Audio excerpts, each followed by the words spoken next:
সিজারের পর প্রথমবার উঠে দাঁড়ানোর চাইতে মনে হয় পাহাড় কাটা বেশি সহজ।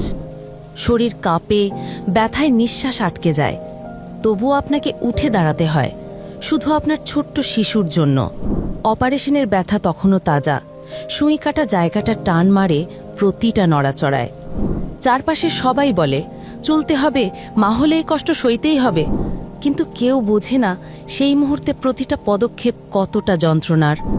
কিন্তু তবুও মায়ের চোখে তখন একটাই ছবি, তার নবজাতক সন্তান।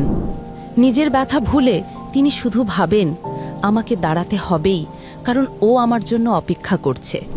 হ্যাঁ, সিজারের পর দাঁড়ানোটা হয়তো সবচেয়ে কঠিন মুহূর্ত, কিন্তু ঠিক সেই মুহূর্তটাই একজন নারীর মা হয়ে ওঠার সবচেয়ে বড় প্রমাণ।